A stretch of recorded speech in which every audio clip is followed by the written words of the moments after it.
যত্ন করে রাখছি আমি আপনার জন্য পিঠা, একটুখানি খাইয়া দেখেন মধ্যেখানে মিঠা।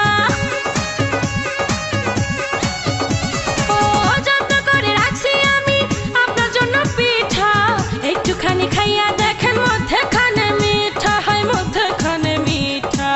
এই পিঠা খাইতে দিব, এই পিঠা খাইতে দিব